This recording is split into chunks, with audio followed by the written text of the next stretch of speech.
네, 두 번째 메인 코너 요즘 것들의 나라 걱정 시작하겠습니다. 오늘의 주제는 아까 말씀해 주신 것처럼 대학위원회 분들이 많이 오셨어요. 대학생분들이 바로 대학 교육에 대해서 오늘 한번 다뤄보고자 합니다. 그래서 앞에 계신 두 분의 패널 그대로 계시고 새로운 패널 오셨는데요. 자기소개 부탁드리겠습니다. 예, 바톤 터치를 한 서울대에서 강의를 하고 있는 송일천이라고 합니다. 저는 그 더불어민주당 인권위원회 부위원장을 역임했고 작년에 이제 안양에서 총선에서 출마한 경험이 있습니다. 제가 대학에 오래 있었더니 이렇게 또 봉한나님께서 불러주신 것 같습니다. 예, 잘 부탁드립니다. 본격적으로 저희가 대화를 시작하기 전에 약간 긴장하신 것 같아서 긴장을 좀 풀어드리는 시간이 있어야 될 것 같아요. 몸을 살짝 움직여보세요. 네. 사실 이렇게 방송이 익숙해져야 좀 이게 되는 게 있잖아요. 김상주 국장님이 원래 미국에서 굉장히 오랜 시간을 살았기 때문에 이게 영어로 하면 더 잘하는데 아 진짜요? 한국말로 하는 게 Really? 불편해서 괜히 영어 하지 마세요. 오케이. 네. 여기는 진짜 프로입니다. 네. 한국말보다 영어가 더 편하신 분이기 때문에 저기 힘들면 가끔씩 영어로 하고 하세요. 아유, 아닙니다. 자막을 달아주실 거라고. 통역해드리겠습니다. 그게 가능한가요? 가능하죠. 멋있습니다. 저는 안 되더라고요. 그렇습니다. 그래서 오늘 이렇게 세 분과 함께 대학에 대한 얘기를 좀 해보려고 하는데요. 대학 얘기 좋죠. 대학 얘기 좋으세요? 네, 좋습니다. 또 이게 좀 자기가 어떤 대학에 대한 경험을 가지고 있는지 좀 개인적 경험들을 좀 얘기하면서 시작해보면 좀 긴장도 풀고 좋을 것 같아서 우리 봉 위원장님부터 대학 시절 어떠셨어요?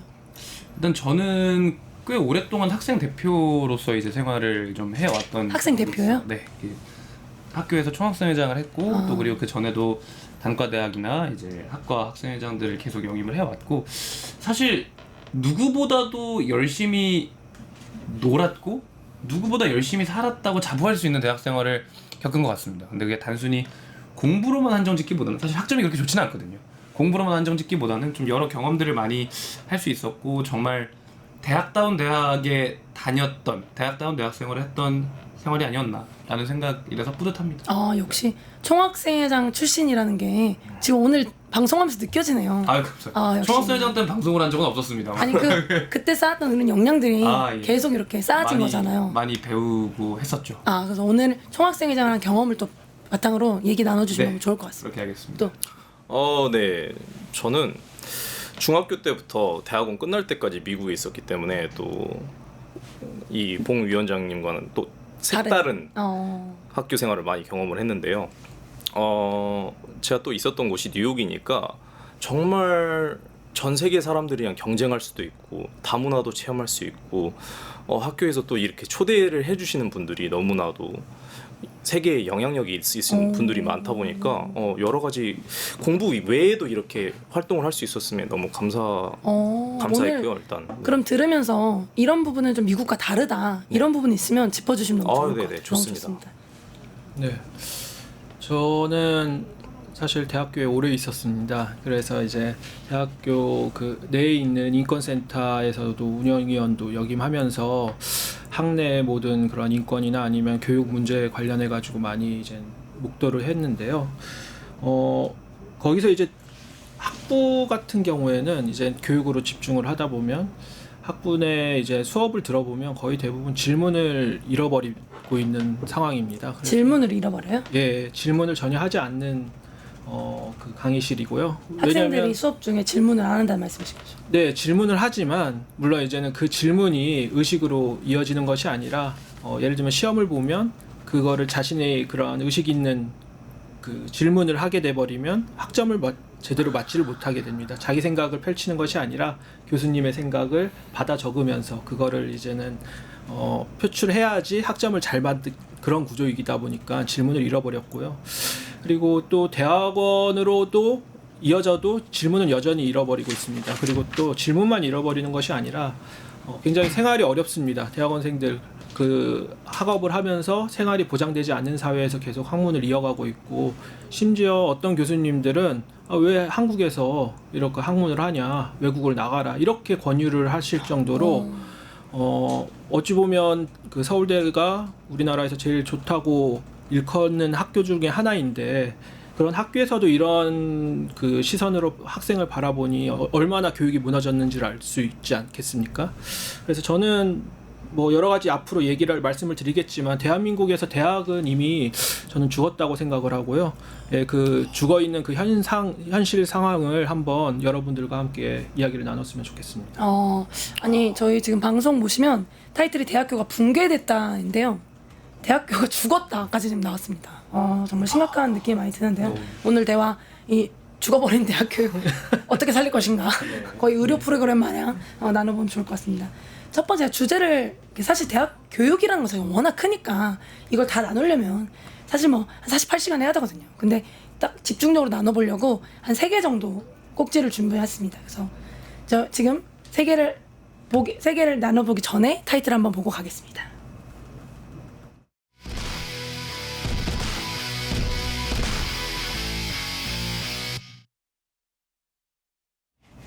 네, 첫 번째로 나눠보고자 하는 얘기가 바로 줄어든 신입생, 사라지는 대학입니다. 뭐 이름만 들어도 아시겠죠? 네. 무슨 얘기인지 너무 잘 알 것 같고 이제 벚꽃 지는 순서로 벚꽃 피는 순서죠. 피는 순서로 대학이 사라지고 있다.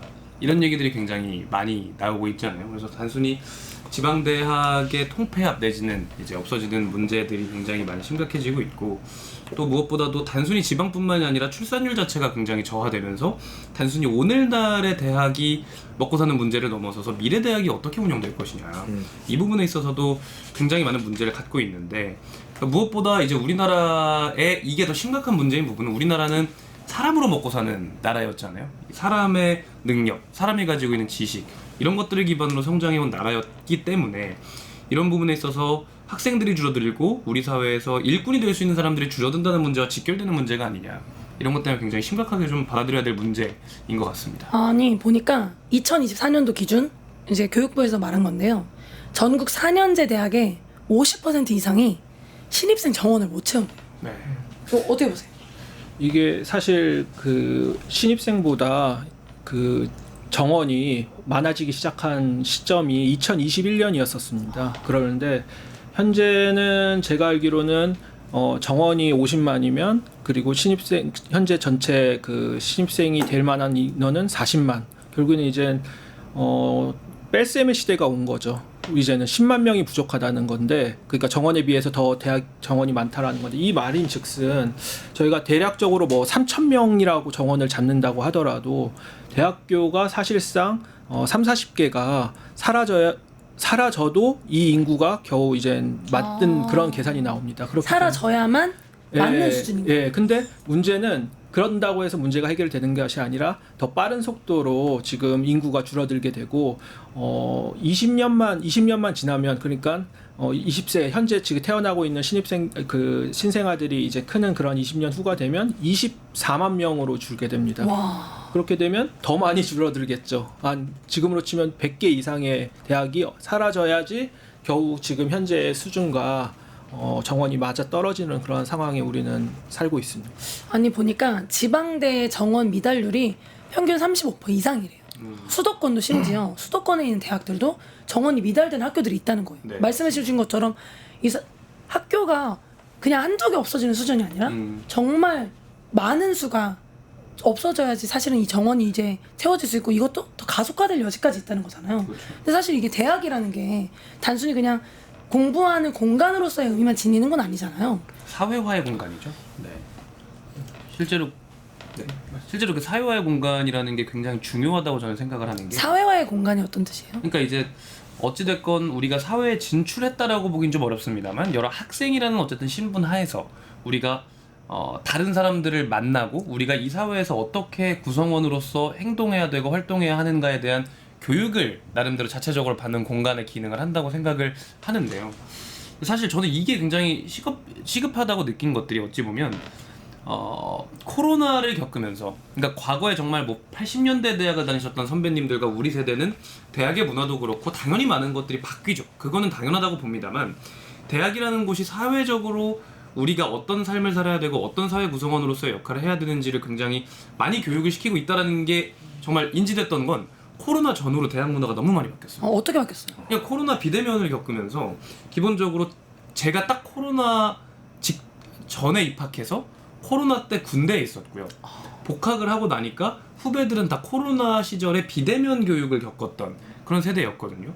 오히려 조금 더 그러니까 뭐가 장점, 뭐가 좋고 뭐가 나쁘다라고 평가하는 건 아닙니다만 코로나 이전에 있었던 여러 다양한 대학 문화들이 비대면을 거치면서 굉장히 많이 없어졌고 단순히 문화가 없어진 것뿐만 아니라 굉장히 그로부터 얻는 다양한 유대감들이 사라지면서 대학이란 곳이 너무 많이 바뀌었다.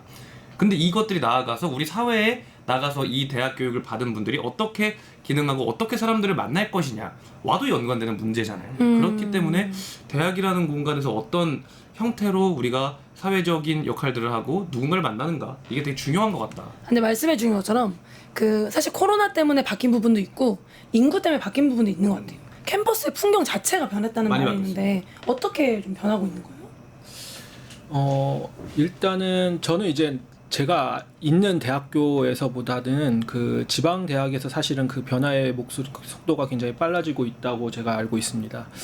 가령 이건 뭐 특정 학교뿐만 아니라 전체 문제니까 가령 전남대 같은 경우에는 어찌 보면 그 호남에서 제일 큰 국립대학교이지 않습니까? 그쵸. 그런데 그 주변의 상권이 거의 이제 3분의 1이 공실인 상황입니다. 아니 전남대의 네, 맞습니다. 주변 상권이요? 예, 주변 상권이 3분의 1이 공실이고 그리고 상권이 그 정도 죽었다는 거는 그만큼 학생들의 수도 같이 줄었다라는 거고 또 아까 말씀드린 것처럼 코로나 이후에 그런 서로 간의 교류나 이런 시간이 줄다 보니까 상업 자체가 굳이 이제 같이 어울리면서 식사를 하거나 술집을 가나 뭐 이런 문화들이 전부 다 이제 사라지게 된 거죠. 그래서 대학이 죽는 것뿐만 아니라 그 지역까지 같이 죽는 상황이 광주뿐만 아니라 부산 그리고 또 여러 중소도시에서 동시다발적으로 일어나고 있습니다. 근데 저는 방금 들으면 너무 충격적인 게 전남대는 온 국민이 이름을 다 아는 굉장히 큰 학교죠. 굉장히 큰 국립대인데 그렇죠. 거기가 그렇다는 건 흔히 말로 작은 도시에 있는 대학들은 정말로 주변이 상권이 없겠는데요?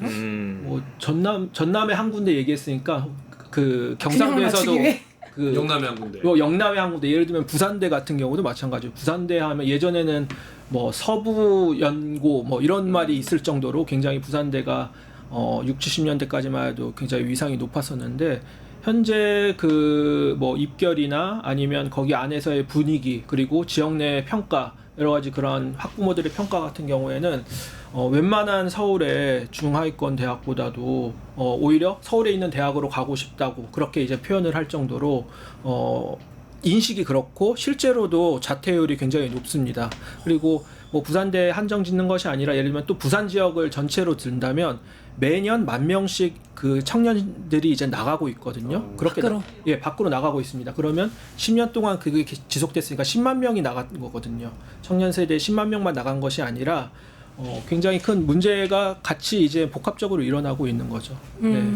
아니 근데 말씀해 주신 것처럼 대학이 사실 사람이 줄어드니까 대학 내 인구가 줄어드니까 상권이 줄어들었잖아요. 근데 이거는 어떻게 보면 밖에서 줄어드는 느낌이라면 학교 안에서의 줄어듦도 있는 것 같아요. 가령에서 예를 들어서 옛날에 사람이 많았을 때는 사람이 많으니까 교수님도 많고 수업도 많았는데 지금은 수업도 없다고 하더라고요.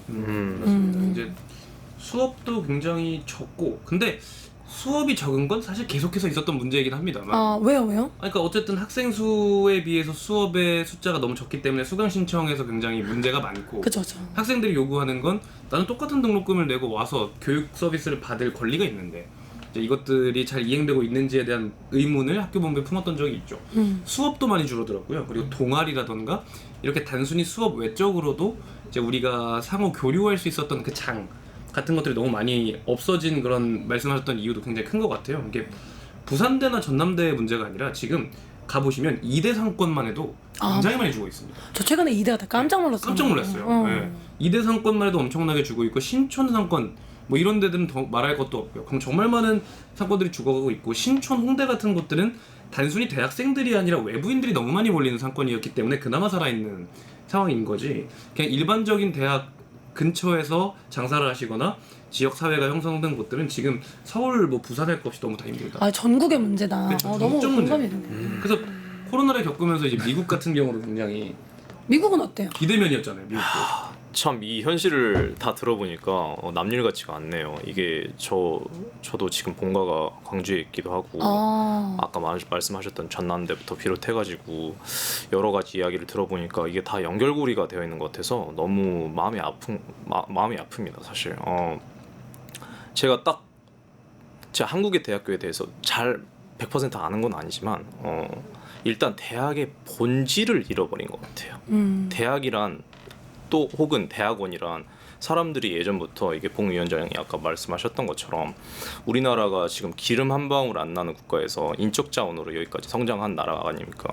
그래서 본격적으로 대학은 스펙의 한 줄로만 쓰이는 것이 아니라 내가 정말로 이 분야에 대해서 마스터가 되기 위해서 그 열정을 가지고 내가 이 분야에 대해서 좀 더 배워보자 하는 마인드로 가는 곳이 원래 대학이라고 생각합니다. 아까 교수님께서 말씀하신 것처럼 질문이 죽었다. 교수님 말씀만 이렇게 듣는다. 이게 정말로 아쉬운 점이 뭐냐면 저는 중학교 때부터 미국에서 교육을 받았지 않습니까? 모든 수업들이 다 토론 베이스로 진행이 됩니다. 교수님과 학생들이 서로 이렇게 의견을 나누면서 이 토픽에 대해서는 어떻게 생각하니? 자유롭게 질문을 할 수 있는 시간도 있고 오히려 저희는 질문을 안 하면 점수가 깎이는 시스템입니다. 근데 지금 들으니까 미국은 저런 식으로 교육을 한다고 하잖아요. 네. 근데 우리나라는 진짜 반대인 것 같아요. 사람이 줄어드니까 어떻게 보면 옛날에는 사람이 많으니까 여러 과도 있었고 선택권도 있었는데 지금은 인구 때문만은 아니지만 취직이 잘 되는 과로 몰리는 게 워낙 심하다 보니까 과 자체가 없어지고 그걸 배우고 싶어도 나 하나만 있는 거야. 왜 사람이 없으니까. 그래서 그 과도 통폐합돼서 없어지면서 옛날에는 대학교에서 그 어떤 특정 과의 장례식도 이제 추모하면서 그랬던 기억이 나요. 어떠세요? 말씀하신 것처럼 사실상 여러 가지 대학교라는 하나의 공동체로 우리가 얘기를 하고 있지만 또 내부적으로 보면 또 그 온도가 조금씩 다릅니다. 어찌 보면 이공계나 자연계는 그래도 많은 지원들이 국가적인 지원들이 이제는 집중이 되는 상황입니다. 그래도 하나의 예산이 떨어지는 경우 먼저 배정되고 그렇지만 우리는 대학원생, 대학 모든 거를 이제 하나의 카테고리로 이제 우리를 보고 있지만 실질적으로는 인문사회 계열은 더 심각한 실정입니다. 말씀드린 것처럼 많은 문화가 사라졌는데 BK 있지 않습니까? 어찌 보면 현재 우리나라 대학원을 그리고 연구 문화를 그래도 지키고 있는 한 커다란 축이라고 하는데 이 BK를 실상을 들여다보면 굉장히 경쟁 구조를 조장을 합니다. 그게 이젠 연구 실적 향상이나 아니면 그런 좋은 그 연구 문화를 조성을 하는 것이 아니라 오히려 단기적인 성과에 집중하고 실질적인 학문적 성취보다는 그냥 단기적인 그 보고서를 어떻게 잘 내미냐. 그리고 또 매 학기마다 대학원들이 평가를 받고 그거에 따라 장학금을 받다 보니까 그로 인해 많은 스트레스와 그리고 또 생활의 불안정이 이제는 이런 상황이죠. 어려움이 특히 인문대 중심으로 좀 더 많이 가속되고 있는 것 같고 저희가 오늘 지금 나누고 있는 이 줄어든 신입생 사라진 대학이라는 측면에서 봤을 때 사람이 줄어드니까 주변도 죽고 대학의 교육도 죽고 선택권도 죽고 그러니까 학생도 죽고 또 일련의 과정들이 있는 것 같아요. 그 과정에서 말씀해 주신 것처럼 이제 이 시장에서 이 취업 시장으로 연결되지 않는 과들은 특히나 더 빠른 속도로 이제 학생들과 함께 사라지는 게 아닌가 싶습니다. 다음 두 번째 주제로 좀 넘어가 볼까 하는데요. 두 번째 주제는 등록금으로 굴러가는 대학 이대로 괜찮은가? 등록금 얘기. 이게 참 어려운데요. 네, 한번 서브타이틀 보고 들어가겠습니다. 네, 괜찮습니다. 근데 사실 등록금이라는 이슈가 옛날에는 등록금이 너무 비싸다. 이거 학생들이 어떻게 내냐. 약간 이런 느낌이어서 동결이 상당히 오랜 기간 좀 지속이 됐습니다. 근데 사실 뭐든지 이게 계속 지속되다 보면 좀 이제 어려움이 있는 게 대학은 사실 등록금 갖고 운영하잖아요. 네, 맞습니다. 네, 어떻게 보세요? 이렇게 등록금. 물론 이제 등록금 가지고만 대학을 운영하면 그거 자체로도 사실은 문제입니다. 그것도 이제 해결해야 되는 어떠한 우리 구조 중에 하나인데 어찌 됐든지 간에 저희가 2010년대 초에 그 반값 등록금 문제가 일어나지 않았습니까? 그로 인해 가지고 등록금을 올리는 거는 굉장히 사회 악으로 이제 많이 바라봤습니다. 맞아요.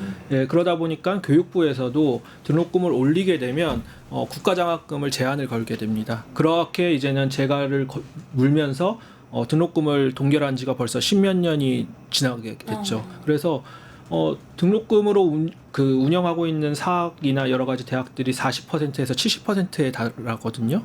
그러니까 결국에 전체 운영이 심지어는 90%에 다르는 어떠한 대학들도 있습니다.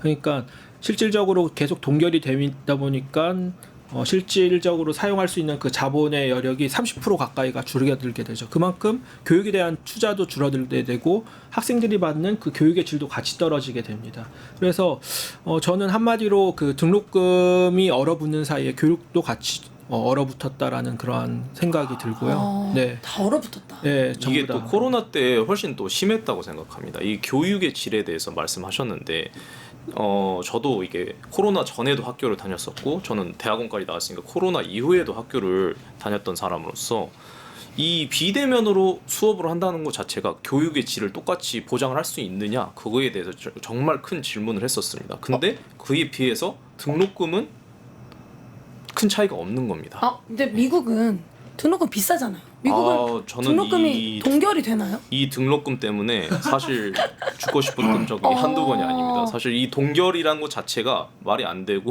미국은 요즘에 이게 너무 안타까운 게 대학이 정말로 우리나라 국민들 입장에서 양질의 교육을 받을 수 있는 그게 권리가 보장되어야 된다고 생각하는데 더 이상은 개천에서 용이 날 수 없는 시대를 만들어버린 것 자체가 너무 안타깝습니다. 이게 미국이 사립대학 평균으로 요즘 이게 달러 환율이 비싸지 않습니까? 저희 학교만 하더라도 1억이 넘습니다. 와. 그 돈을 내고 학교를 다녔어요? 그 부자네. 돈을 부자네. 그 돈을 내고 부자네. 학교를 차마 다닐 수가 없어가지고 제가 할 수 있는 거를 진짜 다 동원했습니다. 졸업했어요? 진짜. 졸업했어요. 부자네. 너무 그렇게 하고 아니 찍게 하면 안 이게 됩니다. 정말로 진짜 이 봉 위원장이 아까 열심히도 놀았다고 했는데 네. 저는 진짜 피눈물을 흘려가면서 이게 도서관에 앉아가지고 열심히 또 불이 나게 이게 공부를 했어야지 겨우 이렇게 장학금을 받을 수 있을 정도라서. 그러니까 그렇게 말하면 제가 또 먹고 아닙니다. 이게 또 이게 놀리는 나는 놀기만 거니까. 한 거야. 열심히 놀았네. 했어요. 아니 열심히 놀았죠. 놀면서 배우는 것도 있었고. 아니 근데 말씀해주신 것처럼 미국은 등록금이 너무 비싸잖아요. 그래서 사실은 많은 학생들이 장학금이 없으면 대학을 못 간다라고 할 정도로. 근데 이제 우리나라는 그 문제에 대해서는 어떻게 보면 사회적으로 이제 뭐 한국 장학재단이 생긴다든지 이런 어떤 발전들이 있었던 것 같아요. 근데 반대로 등록금을 많이 사실 내고 또 기업으로부터도 받는 돈이라든지 다양한 수입원이 있으니까 미국의 교육의 질은 또 세계적인 서각이 발굴되고 우리나라 사람들도 유학을 갈 정도로 사실은 선호되는 교육이 되잖아요. 근데 우리나라는 좀 그렇지 않은 것 같아요. 이런 문제를 해결하려면 어떤 식으로 접근을 해야 돼요? 말씀하신 것처럼 그 등록금만으로 절대 대학 재정이 운영돼서는 안 됩니다. 그렇게 되는 경우에는 오히려 여러 가지 정리를 할 필요가 있습니다. 왜냐하면 그거에 대한 피해는 결국에는 학생들에게 돌아가기 때문에 말씀하신 주신 것처럼 기부금도 활성화 시켜야지 되고 아니면 안에서의 그 여러 가지 산업과의 연계성을 가지고 거기에 대학 내부에서 이제는 재정을 일으키는 그런 방법도 모색을 해봐야지 됩니다. 아니 보니까 정부의 고등교육 투자 GDP 대비 투자 비율이 우리나라는 0.5% 수준이에요. 맞습니다. 그러니까 이거는 OECD가 평균 1.1이거든요. 그러니까 절반에도 못 미치는 거예요. 아까 건우님이 얘기해 주신 것처럼 아니, 우리나라는 사람 갖고 먹고 사는 나라인데 그런 고등교육 흔히 말하는 우리나라는 이제는 더 쌤뺄쌤이 배운 나라가 아니잖아요. 우리나라가 진짜 선도국가가 되고 더 이끌어 나가려면 사실 최첨단 기술들이나 어떤 더 높은 수준의 학문 연구가 돼야 되는데 그런 데 투자는 안 하는 것 같아요. 저는 이제는 그 교육 재정의 배분이 좀 잘못됐다고 생각을 하는데 예를 들면 우리는 초등학교, 중학교, 고등학교는 일정 수준 무조건 세금의 일부분이 이제 지방세 일부분이 교육에 이제 투자하게끔 되어 있습니다. 고등교육으로 가는 거는 이제 제한돼 있죠. 그러다 보니까 초등학교나 이런 부분 이런 말씀은 드리기 좀 조심스러운 부분들이 있는데 굉장히 상대적으로 다른 기관에 비해서 공공기관에 비해서 재정이 좀 풍족한 측면입니다. 그렇지만 그런 재정의 일부분을 좀 너무 배분을 다시 한번 신경을 써가지고 고등교육에도 이제는 그 배분을 해주면 재정의 배분을 할 필요성이 있다고 생각을 합니다. 저는 저 말씀에 너무나도 동감을 하는 게 아까 말씀하셨다시피 우리나라가 교육에 지금 리뉴얼이 한번 필요하다고 생각합니다. 제가 20대 초반에 잠깐 영어 강사를 할 수 있었던 그 기회가 있었습니다. 학원에서. 그래가지고 그 사교육에 대해서 조금은 한국의 사교육에 대해서 좀 접할 기회가 있었는데 또 영어사 교육도 엄청나죠. 네, 그럼요. 그때 또 학원에 또 원어민 강사가 있지 않습니까? 그래서 아이들이 이렇게 와가지고 영어를 배우는데 저는 초등학교 애들부터 고등학교 애들까지 토플 가르치고 막 이렇게 했는데 학원에서도 이렇게 진도를 여기까지만 빼세요라고 딱 선을 그어버리는 겁니다. 근데 저는 그게 너무 싫었던 거예요. 왜요?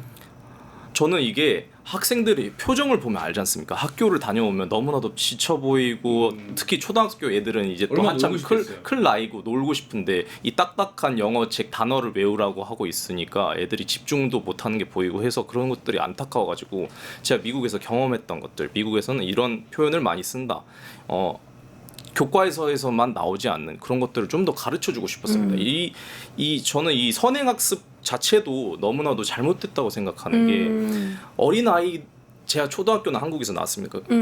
거기에 대해서 잘 아는 게 정말 공부를 빡세게 하는 애들은 초등학생이 벌써 고등학교 수업 내용을 선행학습을 하고 있는 겁니다. 맞아요. 거기에 대해서 선행하죠. 그렇게 거기에 해서 대해서, 막 오려고 뭐 노력하니까 사실은. 네, 노력하는 거는 정말로 그 인정을 해주고 하는데 이게 중학교 고등학교를 넘어가면 어떤 일이 생기느냐, 애들이 학원을 가서 선행학습을 한 내용들을 다 배우고 와버리니까 학교에 와서는 정작 자는 겁니다. 맞아요. 근데 사실 이렇게까지 열심히 공부해서 사실은 대학에 오는데 대학의 교육의 질이 떨어지니까 사실은 문제가 되는데 이 이유가 사실 등록금이잖아. 그렇죠. 그러니까 앞에 교수님 말씀해 주신 것처럼 학교가 운영되는 재정이 사실은 다양해야 학교에서 교육에 쓸 수 있는 비용이 있는데 등록금을 올리지 못하고 이러니까 또 발생하는 문제가 사실은 결국은 학교가 수업의 질을 저하하게 되는데 그 중에 하나가 사실은 이 교수님들에 대한 처우 그리고 사실 강사 풀에 대한 처우가 좀 부족해지는 영향이 있는 것 같아요. 어떻게 보세요?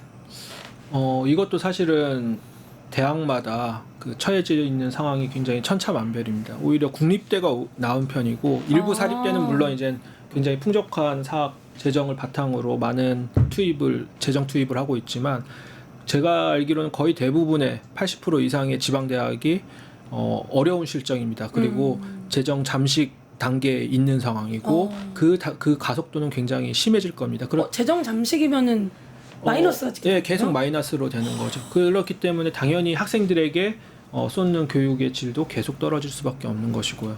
근데 사실 저희 그런 거 있잖아요. 우리 입장에서는 학생 입장에서는 내가 내는 등록금 비싸니까 아니 내가 이렇게 많이 냈는데 학교가 수업이 이래도 되는 거야? 이런 생각하는데 아니 등록금 낸 거 어떻게 쓰는지 보신 적 있어요? 총학생회장이시니까. 저 같은 경우는 이제 등록금 심의위원회에 들어가서 이제 우리가 얼마만큼 등록금을 동결하면 동결한다.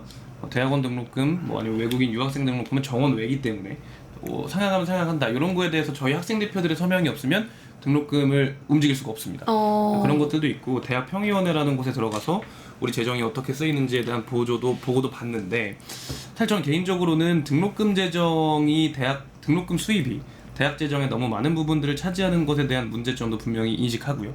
또 그렇기 때문에 대학 내 수익 사업이나 뭐 이런 것들도 분명히 더 확충돼야 한다라고 생각을 합니다만 무엇보다 어쨌든 항상 뭐 저뿐만이 아니라 많은 분들이 얘기하시는 게 고등교육의 이제 국가 재정 아니면 국가 재정이 아니더라도 공적 자금 정도가 조달될 수 있는 방법을 찾아야 되지 않겠느냐. 공공성이 더 강화돼야 된다. 그걸 이제 대학의 공공성이라고 이야기를 하는 건데 독일 같은 경우는 다 공짜로 학교 다니지 않습니까? 물론 뭐 그렇게까지 하자는 건 아니에요.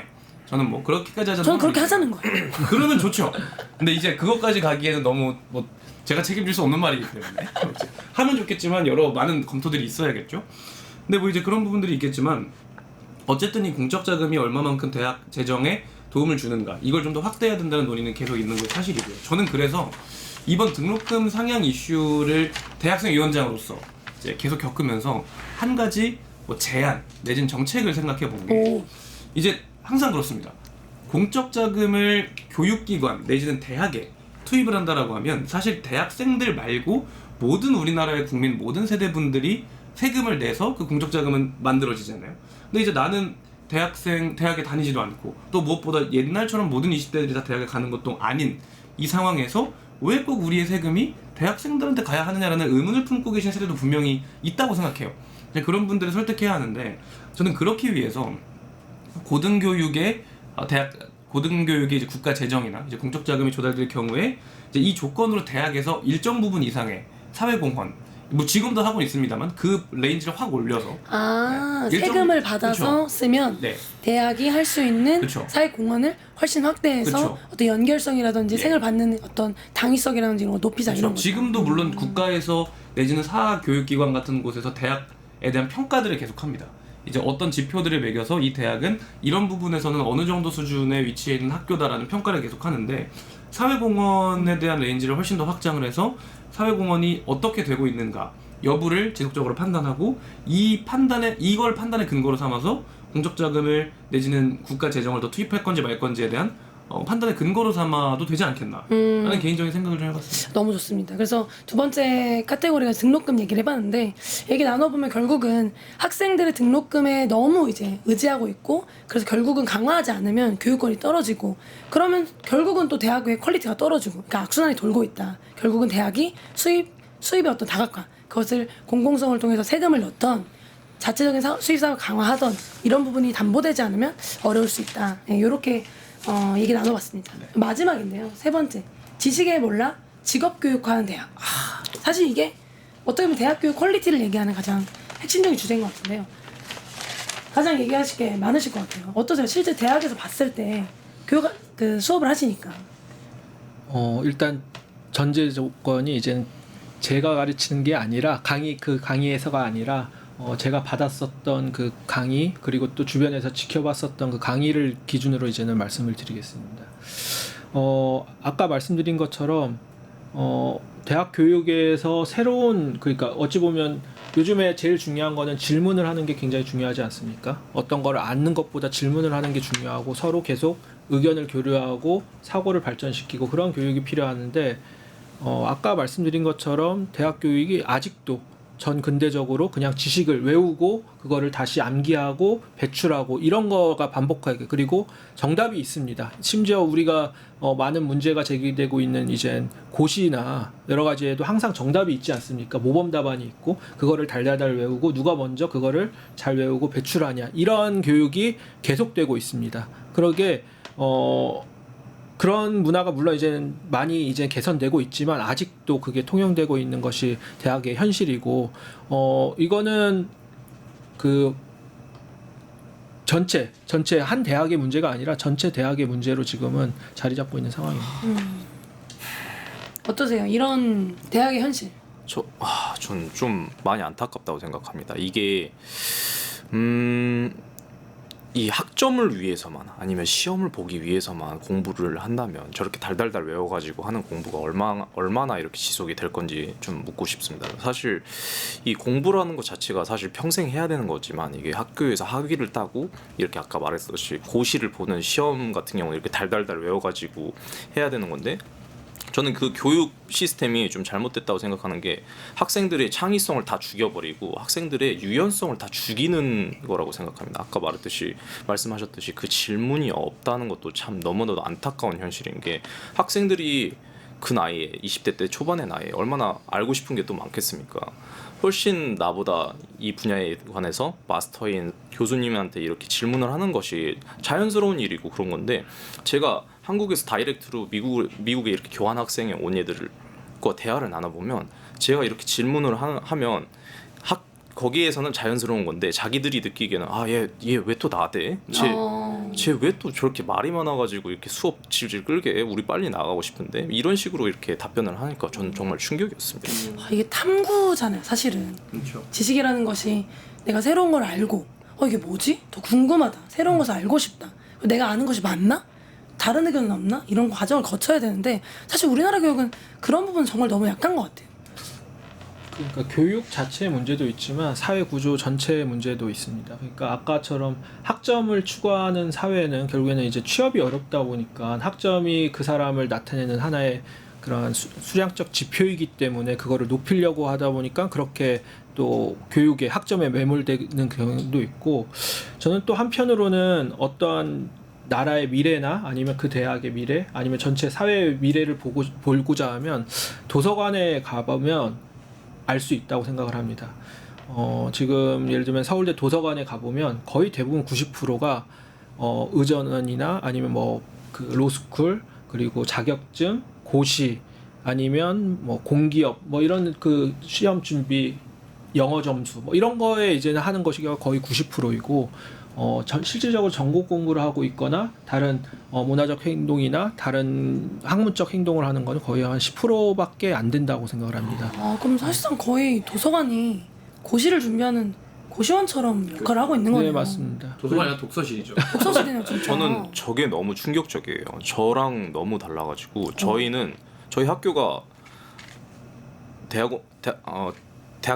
대학원 다 포함해서 도서관이 16군데 있는데 하나의 학교에? 네네, 제일 큰 도서관이 버틀러 도서관이라고 있습니다. 거기는 24시간 이렇게 운영이 되는데요.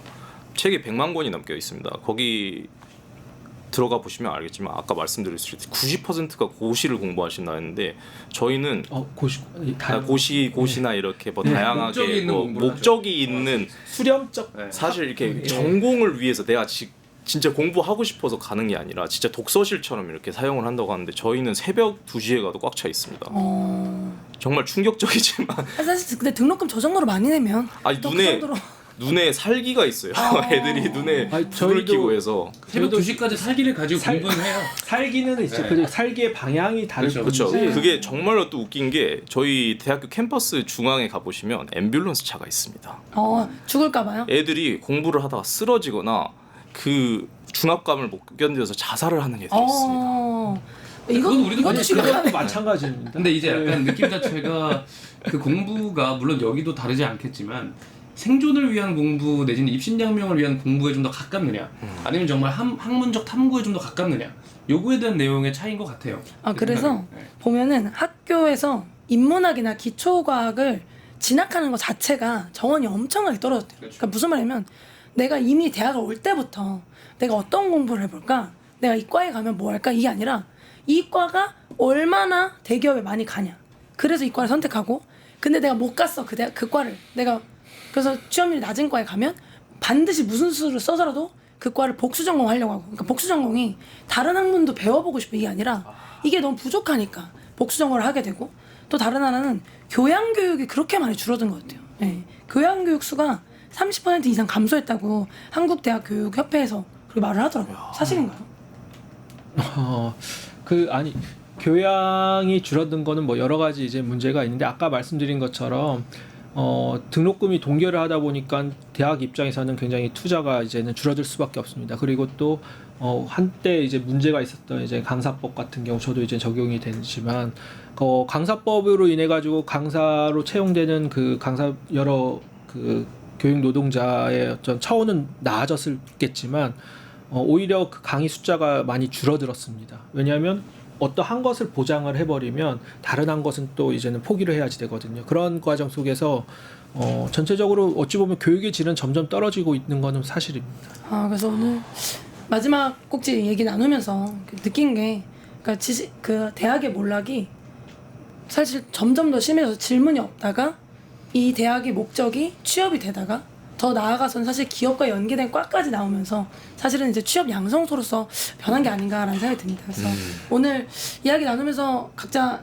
든 생각도 많으실 것 같은데요. 이제 마지막으로 각자 한 번씩 발언하시고 좀 마무리 한번 해보려고 합니다. 홍원우 위원장님 오늘 대학 교육 얘기해봤는데 어떠세요? 굉장히 오랜만에 이제 또 대학 교육이라는 걸 깊게 얘기를 할 기회가 있었던 것 같아서 굉장히 좋았고요. 또 이 방송 짧은 시간에 많은 걸 다 말씀을 못 드렸지만 또 이걸 공부하는 과정에서 또다시 옛날 추억도 나고 또 새롭게 지식도 쌓고 그러니까 이런 경우가 돼서 굉장히 좋았고요. 앞으로도 이제 뭐 잠깐 저희 홍보를 하자면 저희 전국대학생위원회가 이런 이슈들 뿐만 아니라 굉장히 다양한 청년의 의제들 나가 청년을 더 뛰어넘는 그런 의제들도 계속해서 다루면서 이야기를 할 거거든요. 저희 대학생위원회 활동에도 많은 관심을 좀 가져주셨으면 좋겠습니다. 부탁드리겠습니다. 먼저 물론 이제 저는 고등교육 모두 교육이 재편을 해야겠지만 특히 고등교육도 먼저 재편을 해야 된다고 생각을 합니다. 어찌 보면 대학이라는 것은 한 사회가 이제 펼칠 수 있는 하나의 유토피아이고 소우주의입니다. 결국에는 대학을 개혁을 시키면 사회 전체를 개혁을 시킬 수 있다라는 어떤 사례가 과연 과거 이제 68년 그 68 혁명 이후에 독일에서 이제 사회적인 혁명이 그 실험이 이루어졌고 사회 전체가 변화하는 계기가 되었습니다. 마찬가지로 지금 지방 대학이 굉장히 소멸되고 문제가 일어나는 건데 이 경우도 하나의 좋은 우리가 나쁜 얘기가 있으니까 좋은 사례 한 가지를 얘기를 하면서 우리도 그런 방향으로 바뀌었으면 좋겠다라는 바람을 담고 싶은데 스웨덴의 말메라는 도시가 있습니다. 그 말메라는 도시는 이제는 과거에 조선소로 번영을 했었던 곳인데 그 지역 경제를 지탱을 했었던 조선소가 87년도에 문을 닫게 됐습니다. 그 이후로 굉장히 쇠퇴하고 인구는 빠져들고 그렇게 되는 상황에서 이 말메라는 시에서 선택을 한 것은 놀랍게도 대학을 만드는 거였습니다. 조선소 자리에. 그 조선소에 대학을 만들고 그거에 관련된 산업들을 일으키고 그리고 지역사회와 연결시켜가지고 청년들을 취업시키고 그거를 또 교육을 또 같이 시키고 이런 선순환을 통해서 인구 증가와 함께 이제 지역 경제가 살아나는 그런 사례가 있습니다. 우리도 그러한 사례를 이제는 본받아가지고 대학을 살리면 우리 사회를 살릴 수 있다라는 신념하에 한번 대학에서 사회적 실험을 해봤으면 좋겠다라는 하나의 바람이 있습니다. 최고입니다. 너무 좋네요. 너무 좋네요. 너무 두 분 다 너무 훌륭한 말씀을 해주셔가지고 제가 또 어떻게 마무리를 해야 될지 모르겠는데 저도 이 현 대한민국의 대학 사태를 보면서 너무나도 안타까운 마음을 가지고 있고 이 대학 문제뿐만이 아니라 우리나라 경제, 정치 모든 악순환의 연결고리를 끊어낼 때가 되지 않았나 싶습니다. 사실 이 죽어가는 상권부터 시작해가지고 갈 곳 없어지는 청년들, 세대 갈등, 젠더 갈등이 아직도 지금 우리나라에 심하지 않습니까? 이 우리나라의 뿌리는 결국에는 교육이라고 생각하기 때문에 이 뿌리가 뒤흔들리는 순간 우리나라의 미래가 또 저조할 수 있다고 생각하기 때문에 우리 미래 세대를 이끌어 나갈 리더들 또 청년들이 더 갈 곳을 또 마련해주고 편하게 이렇게 공부하고 양질의 교육을 받을 수 있는 그런 나라가 됐으면 하는 바람입니다. 오늘 여기서 나오는 마지막 멘트처럼만 교육이 될 수 있으면 정말 가능하지 않을까라는 생각이 드는데요. 사실 오늘 줄어드는 신입생, 이제 등록금에 의지하는 대학, 그리고 대학이 대학 교육 고등기관으로서 좀 이 지위를 많이 잃어버린 이런 모습들을 보면서 사실은 대학이 학교 이상의 의미를 가지고 있잖아요. 사실 한 사람이 꿈을 가지게 되고 그 꿈을 펼칠 수 있는 능력을 기르는 공간인데 그런 역량을 많이 무너진 것 같아서 너무나 안타깝습니다. 그래서 오늘 나눈 이 대화가 시청자 여러분 보시기에 어떤 생각이 드셨는지 모르겠습니다. 댓글로 의견 많이 남겨주시면 저희 다음 시간에 또 같이 이야기해 보도록 하겠습니다. 오늘 대학 교육 얘기 나눠서 너무나 좋았고요. 다음 시간에 또 뵙도록 하겠습니다. 고생하셨습니다. 감사합니다. 뉴스토마토가 12.3 내란을 막아낸 시민영웅 1000명 찾기 프로젝트를 진행합니다. 내란을 막고 탄핵 소추를 이뤄낸 시민영웅 1000명을 찾아내 대한민국 민주주의의 역사로 기록하고 시상의 본보기로 삼음으로써 민주주의를 더 널리 확산하기 위한 프로젝트입니다. 이 과정에 직접 참여했거나 참여자를 추천해 주실 분들은 우측 제보하기 QR코드나 아래 메일로 추천 및 제보해 주세요. 많은 참여 바랍니다. 뉴스토마토와 함께해 주실 분들을 기다립니다.